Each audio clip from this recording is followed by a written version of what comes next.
Hi, I'm Kirsten McLaughlin, Public Affairs Manager for Cox Communications, and this is Community Connection.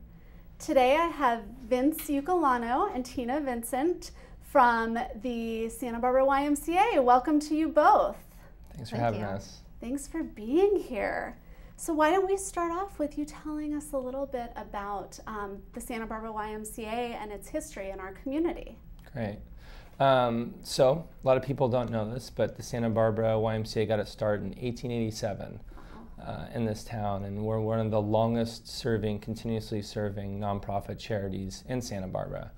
And in our current location on 36 Hitchcock, we've been in that building since April of 1960. So we'll be celebrating our 55th year in that location coming up in 2015. So, you know, we've done a lot over 127 years, but it's really neat to be part of a community like Santa Barbara and just, you know, the Y mission and how it kind of folds into everything that really is Santa Barbara. And to say that we've been here for 127 years is pretty special. So.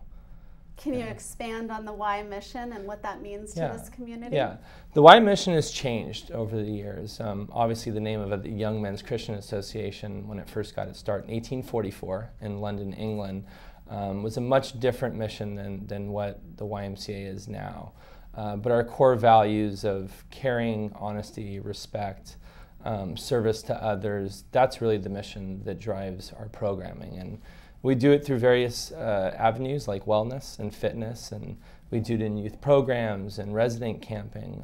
We do it in, you know, youth and teen development programs like Youth in Government and Model United Nations. So, you know, the mission is still kind of, at its core, it's still the same. It's Christian principles put into practice through our programs. But we really try to focus on respect and service to others and just being a place that truly is a mirror of the community. And you know, we serve all types and we don't turn anyone away, and you know, just the true tenets of being a really good nonprofit charity in town. So Vince, you went through a lot of your major programs. Right. Tina, maybe you can tell us specifically about some of those programs.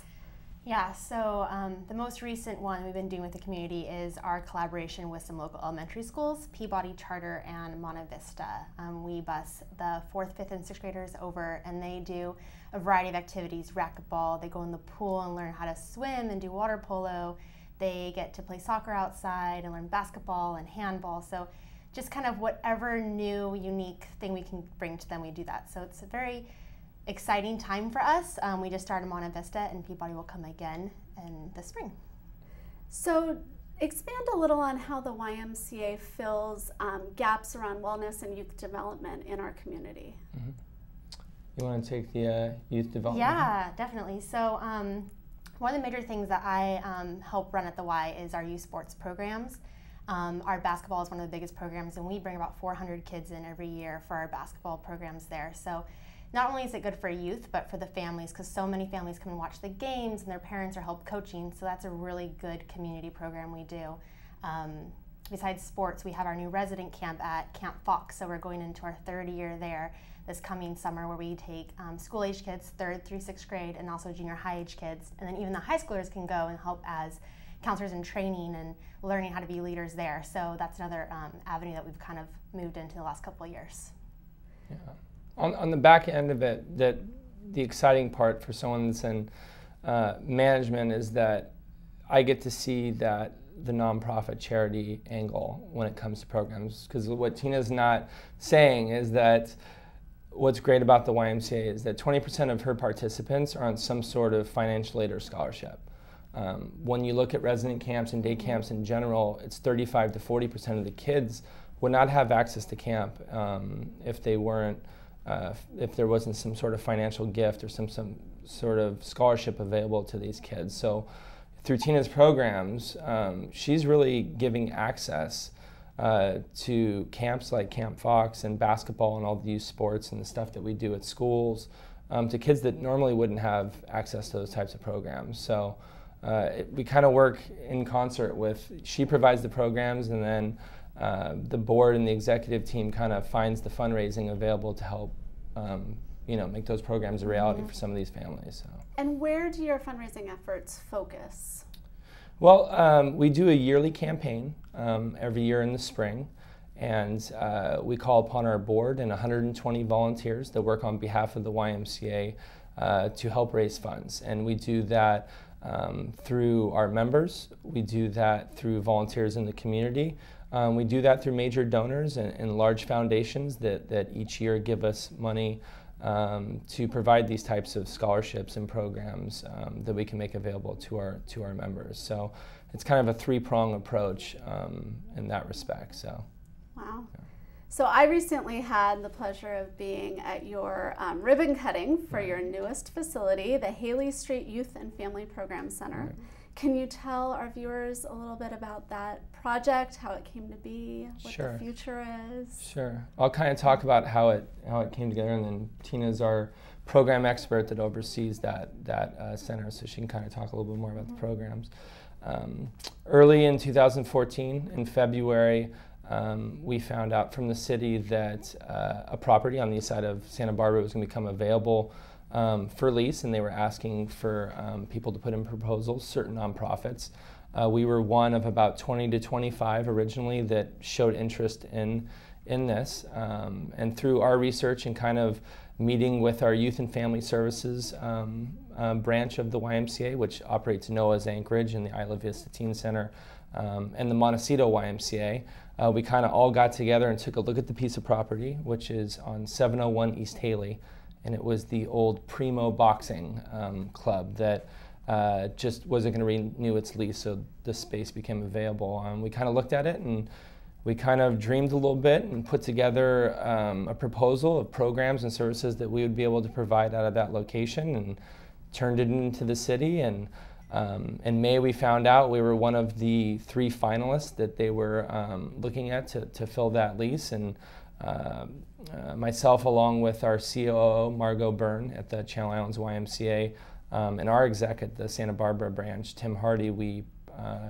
went in front of the city council and gave our proposal of how we would serve the community and what kind of programs we would offer. And they gave us a vote of 6-0 in favor of us taking over the lease, and we were really excited. And we signed the papers that day, and we started occupying the building June 1st.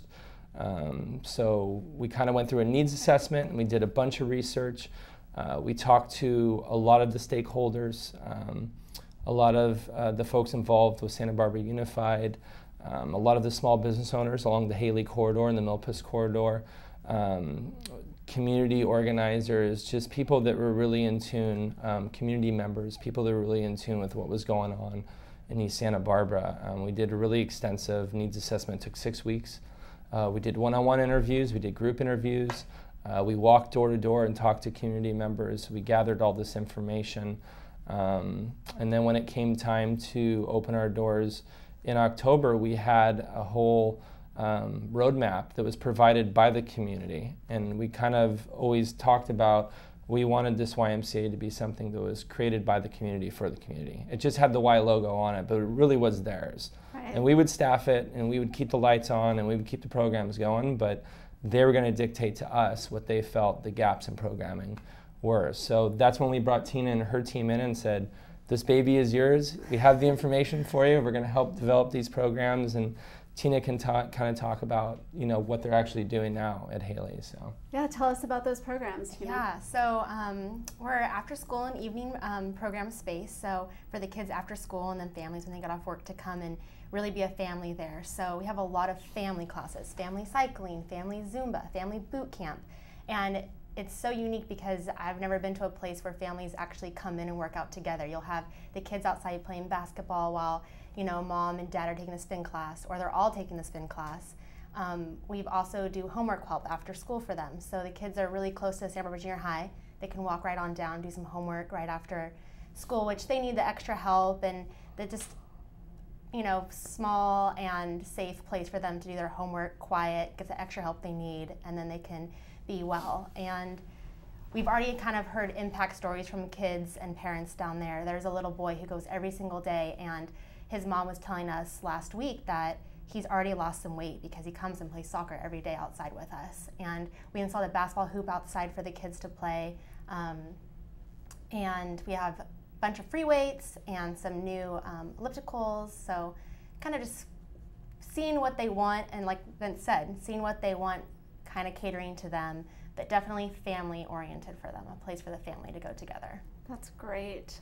So what do you each see as the future of the Santa Barbara YMCA, both at your Hitchcock location and at your newest location on Haley? Want to go first? I'll go first. Yeah.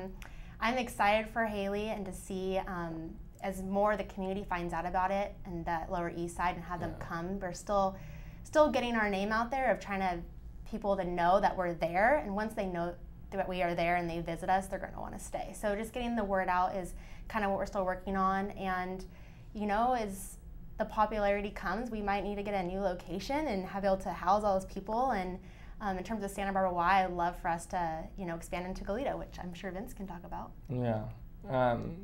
Everything kind of echoing what Tina said. We're really excited about Haley Street. This is something that's truly in line with our mission. It's our board of directors were fully behind it. They've been dreaming about this for a couple of years, and the opportunity came up and we took it. So we're really excited to see. It's been a great rollout.